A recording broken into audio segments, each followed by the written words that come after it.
মন্ত্রী, তুমি গোপালকে গাছে উঠতে সাহায্য করো। কি আমি? হ্যাঁ তুমি। আমাদের রাজসভার সবাই গাছে চড়বে। মানে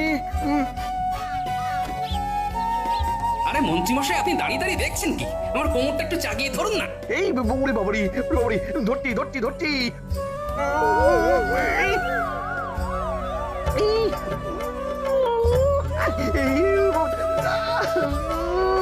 পড়ে গেলাম, কোমরটা ভেঙে গেল রে। ওরে বাবারি, কোমরটা ভেঙে গেল গো। যা, এবার তো আমার খাটনি বেড়ে গেল। চলুন চলুন মন্ত্রী মশাই, চলুন, আপনার সেবা শুশ্রূষা করতে হবে, চলুন। দূর দূর, কি মরতে যে মহারাজের সায় সায় দিতে গেলাম, উল্টে আমার বিপদ হয়ে গেল গো, আমার বিপদ হয়ে গেল।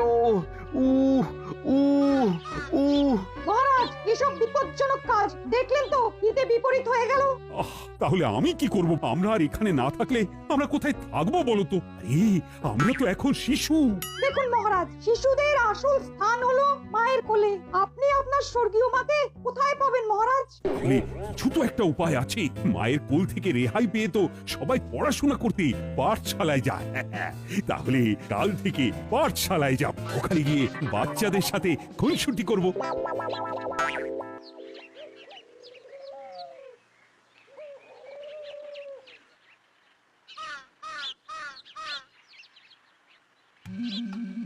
বলো দাদু, আমাদের হঠাৎ ডাকলে? শোন, আমাদের মহারাজ তো এখন রীতিমতো শিশুসুলভ আচরণ করছেন। রাজ্যের ভালোর কথা ভাবছেন না। ওনার এখন একটাই উদ্দেশ্য, শিশুসুলভ আচার আচরণ, ব্যাস। আর উনি কিচ্ছু চাইছেন না। তা আমাদের কি করতে হবে বলো দাদু? বেশি কিছু না, তোদের পাঠশালায় বা খেলার মাঠে যদি তোদের পিছনে কেউ লাগে, তাহলে তাদেরকেও আমরা মজা দেখিয়ে দিই। কেউ যদি বুনো ওল হয়, আমরাও তাহলে বাঘা তেঁতুল। সাব্বাস! কার নাতি দেখতে হবে তো। এই এই এই এই এই তুমি ওদের কি কুশিক্ষা দিচ্ছ বলো তো? না না, কোনো কুশিক্ষা নয়। একটা কথা মনে রাখবে, কাঁটা দিয়েই কাঁটা তুলতে হয়। মানে এখানে কাঁটা বলে এই কাঁটা তোলার কি সম্পর্ক? ও তুমি বুঝবে না, তুমি যাও ভাত বাড়ো, আর ওদের জন্য বাড়ো। আজকে বাচ্চাগুলো আমার সাথেই খাবে, বুঝলে? বলো দাদু, আমাদের কি করতে হবে বলে ফেলো। শোন, আগামীকাল আমাদের মহারাজ তোদের পাঠশালায় আসবে, আর তোরা তখন এই ব্যাপার, এই সব তো আমাদের বাহাতের খেলা।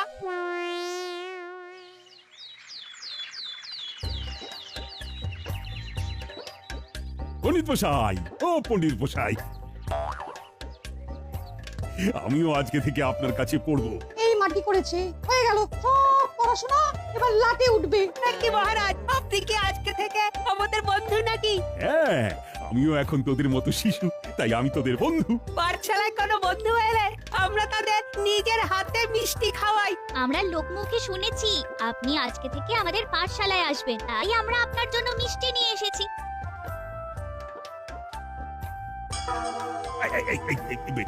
এটা কি করলি? এটা কি করলি? ও, ভুল হয়ে গেছে বন্ধু। এসব ভুল হয় কি করে? হ্যাঁ, আমি এই রাজ্যের রাজা। এ কি, একটু আগেই তো বললে যে তুমি আমাদের বন্ধু, এখন অন্য কথা বললে তো চলবে না। চুপ, একদম চুপ। পণ্ডিত, তুমি ওদের কিছু বলো। থাক, কিছু বলতে হবে না, তুমি পড়ানো শুরু করো। তাহলে আমরা আটের নামটা পড়ছিলাম। 8 একে 8, 8 দুগুণে 16, 3 8 34, 4 8 32, 5 8 40। ওরে বাবা রে, চলে গেল রে, সারা শরীর একেবারে চলে গেল। কি পাঠশালায় পিঁপড়ে এলো কি করে? আমরা নিয়ে এসেছি। ওরে বাবা রে বাবা, কি অত্যাচার! পালাই পালাই।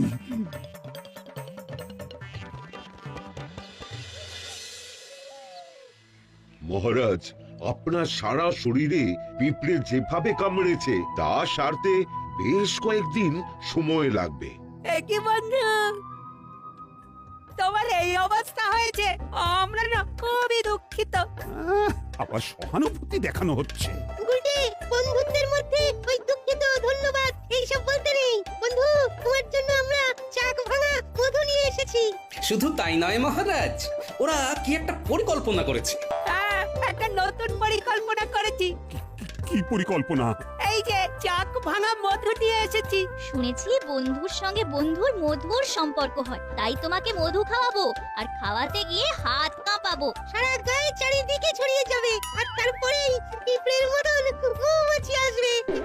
ওরে বাবারে, না না না, একদম নয়। তাহলে কথা দিন, আপনি আজকে থেকে আর শিশু রাজা হয়ে থাকবেন না, সকলে রাজা হবেন। মহারাজ, আমাদের সমস্যার ব্যাপারে কিছু ভেবেছেন? এই তো আমি সুস্থ হয়ে উঠেই দেখছি। জয় মহারাজ কৃষ্ণচন্দ্রের জয়। জয় মহারাজ কৃষ্ণচন্দ্রের জয়।